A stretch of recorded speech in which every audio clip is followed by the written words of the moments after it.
Ivan Sir。咁好多人問我啦，咁我喺眾多嘅勞力士系列裏邊咧，咁我最中意邊款咧？嗱，我講一講俾大家聽。咁我心目中嘅排名咧就分為4等嘅，咁啊分為 S、A、B、C 4級啦。呢個 Submariner 潛水水鬼系列咧，咁咧我就會擺佢喺即係第二個 T 啦，即係 A 嘅微個款式啦。咁其實以往不嬲咧都係即係最受歡迎嘅其中一個系列嚟講。咁但係咧，隨住呢幾年咧，慢慢興咗啲即係相對細啲嘅 size 嘅錶啦，或者一啲即係比較斯文啲，譬如係 Datejust 啊、Day 咁樣，我就將佢個排位略為降低嘅。出產嘅時間咧就去到呢個1953年推出第一隻潛水啦。當其時就冇呢個錶冠嘅呢個 Crown Guard 嘅，咁去到呢個60年代推出嘅即係款式咧，就開始設有呢一個即係護肩啦。咁佢個特色咧，尤其是呢個叫513嘅咧，就佢冇日曆嘅功能啦，即係純粹係普通睇時間。咁夜光點特大啦，因為佢係個潛水用咧，咁變咗夜光去設計出嚟咧，就等你咧容易睇到佢個時間。錶圈亦係可以調校啦，咁俾你知道佢落水潛水嘅幾多分鐘嘅時間。我自己嚟講咧，依然係幾中意呢個款嘅，因為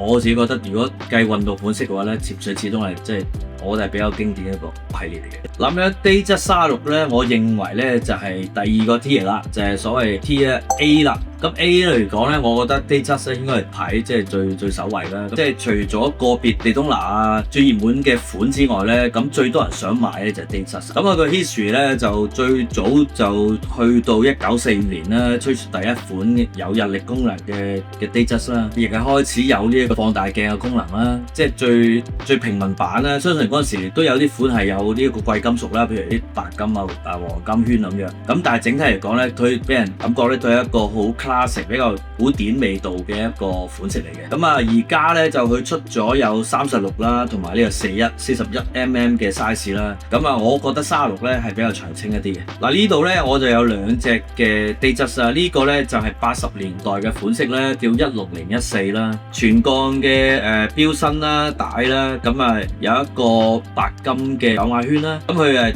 即係有一個比較相對特別嘅Brooklyn 嘅一個即係白面嘅黑羅馬字嘅款式，個設計上係比較即係經典一啲嘅。咁呢個錶咧，另外一個特色咧就係佢會有一個叫做珠帶啦 Jubilee 嘅一個即係配置啦。咁呢個係一個舊款㗎啦。咁而家新款嗰啲咧就比較 solid 好多嘅，尤其是而家即係最新出嘅啲即係126嘅珠帶嘅款式啦。呢個咧就係2010幾年嘅一個全金嘅 Datejust 啦。咁我覺得而家嘅款式嘅珠帶咧就好慢，無論36或者41都好咧，咁戴上手咧就唔失時尚啦。咁而佢配有好多唔同嘅特色嘅錶面啦，而家譬如係即係有藍啊、有綠啊咁樣咧，我覺得都好煞醒、好靚仔嘅。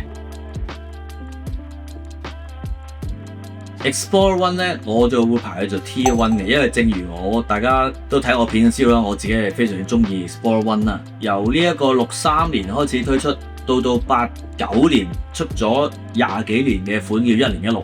咁我最中意係呢啲。咁當然啦，即係現行有好多，譬如係木村拓哉中意嘅14270啦，或者其後嘅11470啦。咁呢啲即係藍寶石玻璃嘅款咧，咁亦係大行其道嘅。咁我相信即係呢個最 basic 嘅369面咧，係一個長青嘅款式。嗱，呢度咧就有我最中意嘅1016嘅款啦，369面即係全部黃夜觀。咁經典嘅設計啦。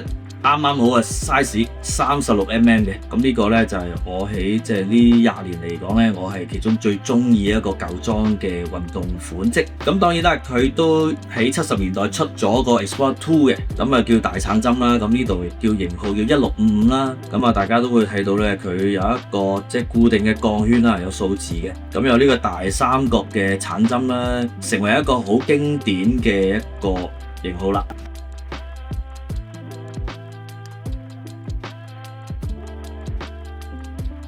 地通拿當然我心目中嘅至愛啦，咁佢喺呢一個 TS 裏面頭一位。咁自1963年推出第一款嘅地通拿啦，咁亦係因為呢個美國賽車嘅賽事喺地通拿呢個地方舉行而定名嘅。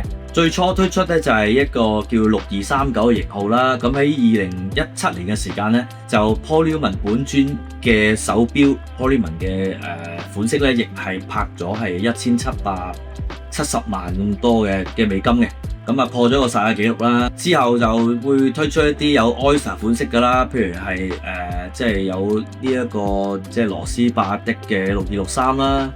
咁亦係我心中嘅摯愛嘅。咁啊當然亦有後來嘅推出嘅第一款嘅自動肌肉嘅一個16520啦。咁亦係即係喺90年代嚟講係非常之一個 hot 嘅 model 嚟嘅。嗱，咁有人問我啦，咁地通拿係咪以後咧都會可以即係依然保持住佢呢一個即係王者嘅一個位置咧？咁我相信即係勞力士嚟講咧，地通拿應該都係 benchmark 咗呢個 brand 啦。無論佢出到咩嘅款式啦，熊貓或者係即係呢個黑白熊貓點都好啦，佢個 design 元素咧都唔會好大改變嘅。尤其是而家睇到佢新嘅即係 ceramic 嘅地通拿咧，佢都係抄翻起70年代嘅一個黑膠圈嘅外形啦。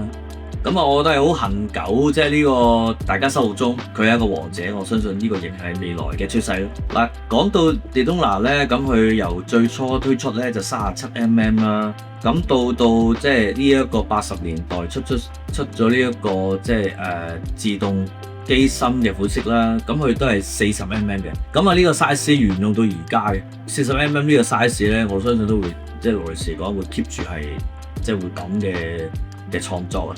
但我個人嚟講咧，咁我自己就即係由於可能我相對即係骨架比較細嘅，我對呢一個即係37mm嘅 size 嘅地通拿咧情有獨鍾嘅。咁加上就係佢70年代出嘅一個 Paul Newman 嘅 Exotic Dial 呢一個款咧，咁亦係用翻呢個 size 嘅地通拿。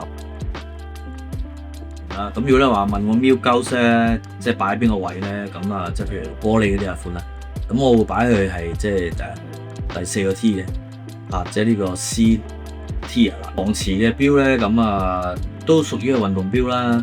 咁啊喺而家嚟講，相對我覺得就少人揾咗嘅。另一個角度睇咧，咁 Milgauss 咧，咁佢有一定嘅實用性啦，外 design 上亦係唔差啦。只不過如果大家都係會睇自己中意嘅款嘅話咧，如果係真係都覺得呢個款你自己幾中意嘅話咧，都冇貨嘅。咁啊，市場上咧呢個系列嘅錶咧，都依然係賣緊炒㗎。可想而知啊，依然係即係而家勞力士唔同嘅款式咧，都係一錶難求。嗱，講到呢個 Seadrill 呢個系列咧，亦係 Submariner 嘅延伸啦。咁啊，60年代尾已經開始有。佢個外形最大突出嘅地方，當然係佢個錶即係錶身特厚啦。因為佢係為咗達到呢一個深入呢個潛水呢個海底嘅功能，我會擺佢喺呢一個第4嘅 T 咁啊，可想而知就即係近代而家少咗人中意大隻嘅錶啦。咁啊，無論呢個 Seadrill 或者係 Deep Sea 咁樣啦，即係去到即係44mm，相對真係一啲可能身形比較大份嘅又或者真係好中意啲即係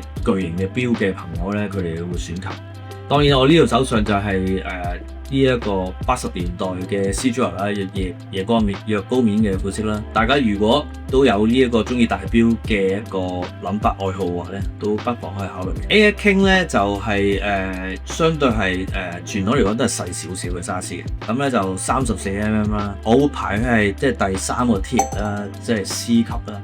我相信好多如果大家中意勞力士嘅款式有簡約啲嘅話咧，可能就會揀 Air King，因為佢係一個比較單純自動嘅錶啦，咁就冇日曆功能啦，咁啊亦相對細少少嘅。佢有啲基本顏色嘅選擇啦，有黑啊、白啊、藍啊咁樣啦。我相信有啲女士如果佢年齡中意即係複雜嘅錶嘅話咧，即係除咗女裝錶之外咧，佢哋都可能會揀 Air King。咁有啲人會問啦，咁究竟 Air King 同即係 OP 啦、Oyster Perpetual 有咩分別咧？咁其實主要就係兩個機嗰個機芯嗰個性能上個級別。Oyster Perpetual 用嘅機芯係靚啲，咁 Air King 用嗰個基本普通自動嘅一個即係機芯。咁啊兩個仲有就係勞力士本身佢喺嗰個系列嘅 design 上面咧，睇到佢特別用心，因為佢設計咗好多唔同類型嘅顏色嘅錶面 for 呢個 Oyster Perpetual 啦，甚至係一個七彩嘅顏色面都有。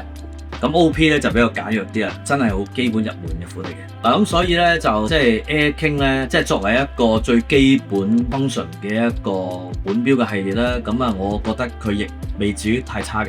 咁好多人如果佢哋想擁有一隻勞力士嘅話，又未必有咁多 budget 嘅話咧，咁咧 Air King 都不失為其中一個即係唔錯嘅選擇。OB Oyster Perpetual。咁呢個 Oyster Perpetual 咧，我就會擺喺呢個 Tier B 裏邊嘅第3個 grade。咁呢個系列咧，咁當然即係出嘅時間都好耐啦，即係60、70年代開始有啦。咁而家近呢10年8年咧，由於出咗好多唔同即係七彩嘅顏色啦，咁 OP 咧咁喺大眾心目中嗰個形象咧已經係一個好煥然一新嘅，即係佢哋覺得係好時尚一個 design 咁樣。